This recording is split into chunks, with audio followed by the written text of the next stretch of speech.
reported that the Coast Guard has I'm calling on Bloomberg. Go ahead. Caroline, thank you. Two questions for you. The New York Times is reporting that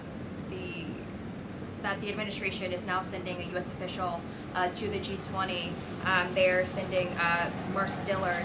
Can you confirm if that is true, and then also explain the shift in? I'd be happy to explain, because there is not a shift. The United States is not participating in official talks at the G20 in South Africa. I saw the South African president running his mouth a little bit against the United States and the president of the United States earlier today, and that language is not appreciated by the president or his team.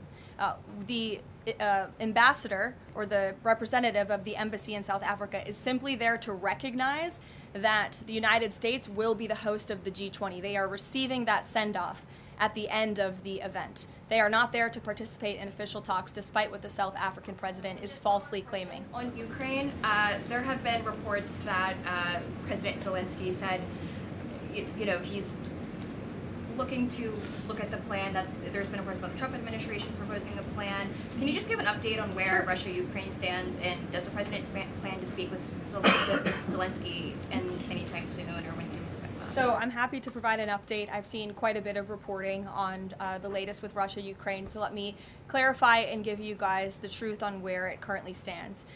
President Trump has made it very clear since day one, and even on the campaign trail, that he wants to see this war come to an end. He has grown increasingly frustrated with both sides of this war, Russia and Ukraine alike, for their refusal to commit to a peace agreement. But nevertheless, the president and his national security team are steadfast in seeing this war come to an end, to end the killing and deliver on the president's promise. Special Envoy Witkoff, Marco Rubio, have been working on a plan quietly for about the last month. They've been engaging with both sides, Russia and Ukraine, equally, to understand what these countries would commit to in order to see a lasting and durable peace. That's how you get to a peace negotiation, right? That's how it worked with Israel, with respect to Israel and Gaza and all of the Arab countries in the Middle East. That's how we accomplished that historic agreement, which the UN, by the way, voted to commit to and accept this week, which was a huge monumental moment. So they have been engaged with both sides, and these talks are continuing. As always, I'm not going to litigate the details of this plan, as it's ongoing and it's in flux, but the president supports this plan. It's a good plan for both Russia and Ukraine, and we believe that it should be acceptable to both sides, and we're working very hard to get it done. And I'll also add, I know Secretary Driscoll did meet with President Zelensky today. We spoke with him. He was very optimistic following that meeting. And so, again, we are having good conversations with both sides with respect to ending this war. Caroline? Sure. Go ahead. On Ukraine, you said this is a good plan. So according to our sources, this proposal demands major concessions from Ukraine and doesn't demand much from Russia. So was Russia involved in drafting Your this? understanding is wrong. Have you read the full plan?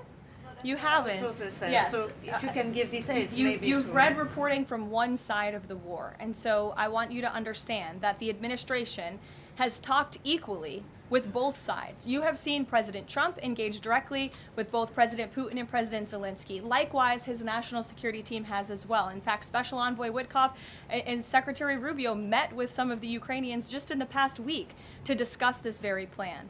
And so just like you saw with respect to Israel and Gaza, we are hearing out both sides of this war to understand what can you commit to end the war. And that's ultimately how we are going to get to an agreeable solution. That's what the president has directed of his team.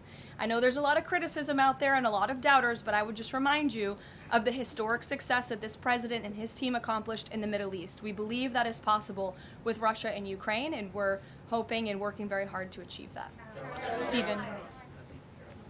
Could you provide a little more context on what to expect tomorrow with the Mamdani meeting? Will it be in the Oval Office, or is it going to be open at least partially to the press?